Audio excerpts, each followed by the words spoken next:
tayo po ngayon ay magkakabit po ng Night 3 Pro na busina. So, tetestingin muna natin kung kailangan pa ng motor na to nakabitan ng relay o hindi na. Dahil dalawang stock horn lang naman po yung gagamitin natin sa kanya.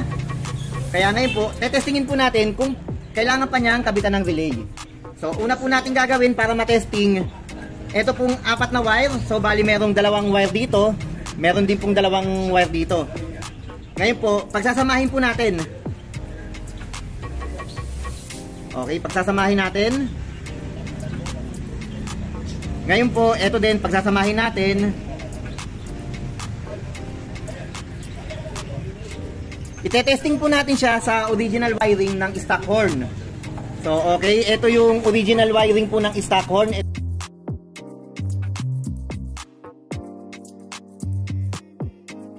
Ito po yung nakakabit sa ating mga busina. Ikakabit natin siya dyan pansamantala. Isusulot natin.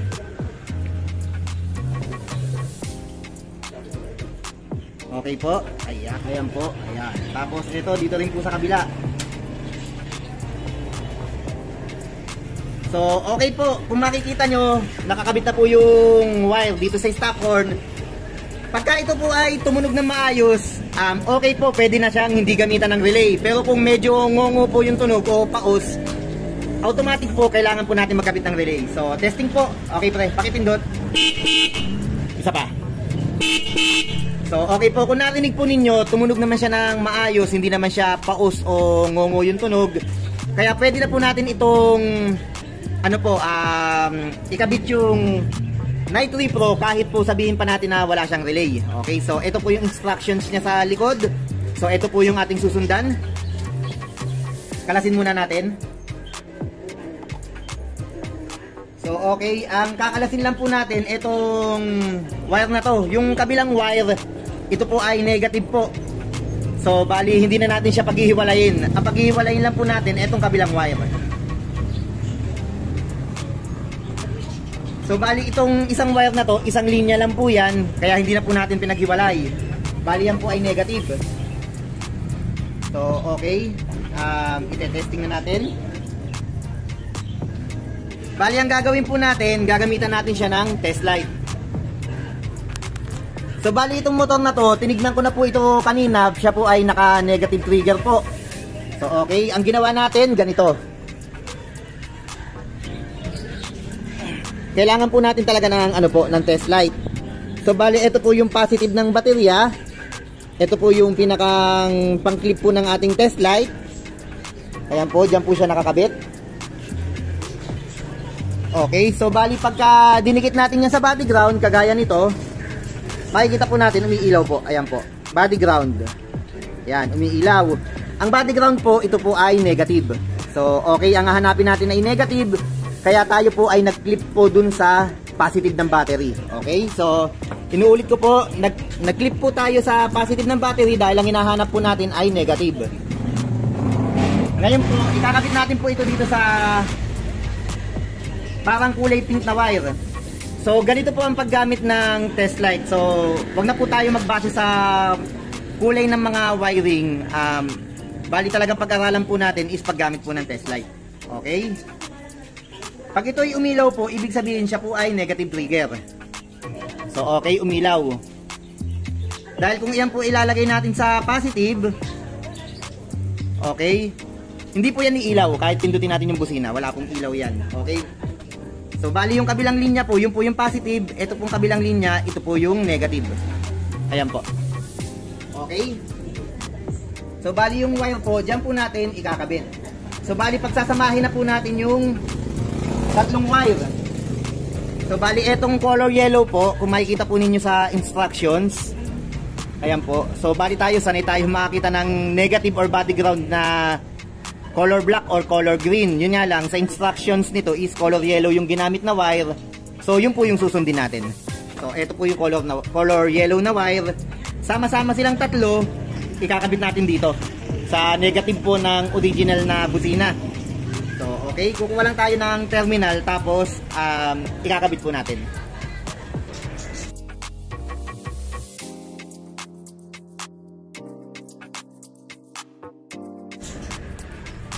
So, So, okay po, pinagsama-sama na natin yung tatlong wire. So, okay, ito po yung ikakabit natin dito sa wire na to na negative po ng busina. At siya din yung mismong trigger po, ayan po. Yan. So, bakit naging tatlo? So, kanina, dalawa lang. So, ito yung dalawang wire ng busina, ito yung pangatlo, ito yung kabilang dulo. Ito po yung ikakabit natin dito sa color yellow ng ating Night 3 Pro. So, bali ito po ay negative. Color yellow is negative.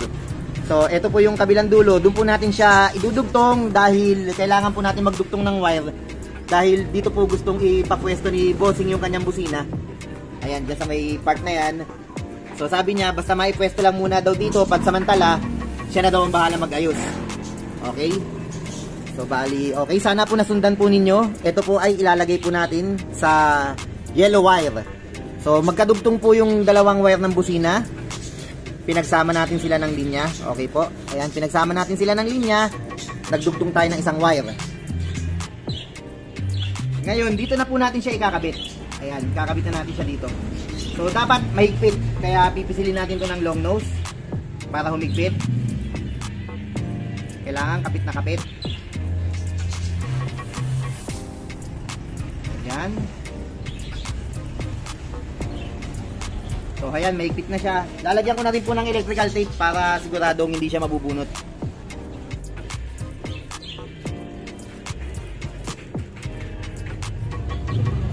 So, okay, bali, ito yung kabilang dulo. Lalagay na po natin siya dito sa yellow wire at babalutan na rin po natin.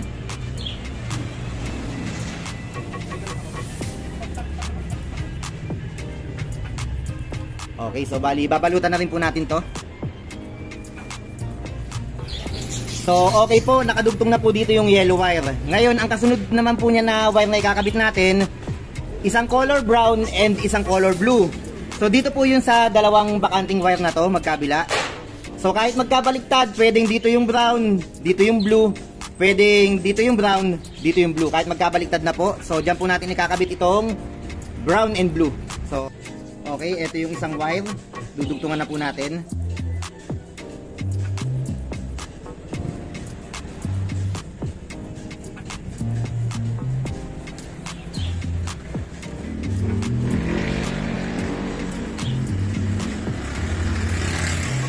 Ngayon, ito po yung idudugtong natin sa color brown.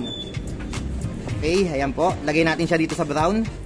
Bali, nag-extend lang tayo ng wire dahil sa ibang pwesto po natin ilalagay itong aparato niya. Okay, babalutan na rin natin to. So, okay, ito po. Binalutan na rin natin. Nakadugtong na siya. Ngayon naman po, yung blue wire naman dito sa kabila. Bali, ganun din po. Magdudugtong lang din tayo ng wire. So, okay po, ito na po yung color blue na wire. Dinugtungan na rin natin siya ng isa pang wire. Hindi na lang natin naipakita sa video. So, ayan po. Ito yung kabilang dulo. Ayan po, color blue na wire. Bali, ang natitira na lang pong wire ngayon is yung color red. Iyan po yung ilalagay natin dito sa kabila. So, okay, inuulit ko, hindi na po tayo nag-relay dito.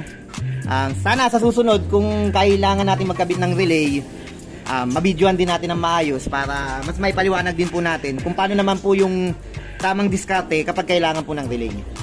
So, bali, magkakabit na po tayo ng wire dito sa kabilang side na to, tapos dudugtong natin dito.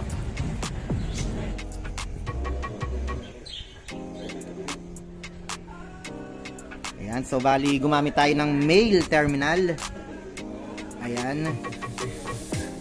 Para i-clip na lang natin siya dun. Balutan natin siya ng electrical tape para safe.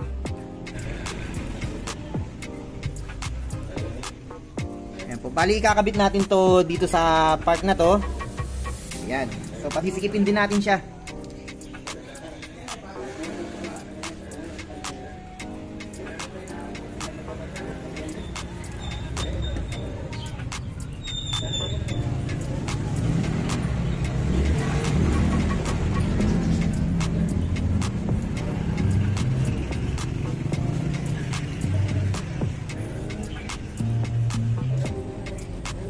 So, okay, ito po, meron na siyang terminal. Ito po yung wire. Yung kabilang dulo, ilalagay po natin to sa red wire po ng ating aparato. So, ikakabit muna natin to. So pinisil natin yung kabitan dito para masikip po. Ngayon lalagyan pa natin ng electrical tape para hindi na po siya matanggal. Nagkakalaglag. So bali ito yung kabilang dulo.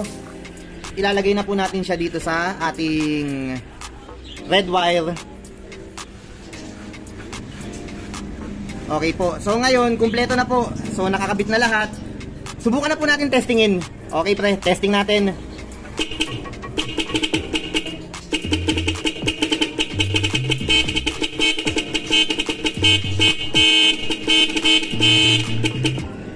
Ano number naman? Number 4 po yan ha. Yan po yung number 4. Number 3. A1. 1. Ay hindi, yung 1. Ano lang to eh. Number 2. Number 2. 3.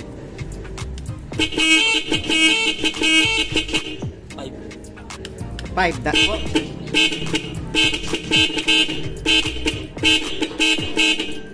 6.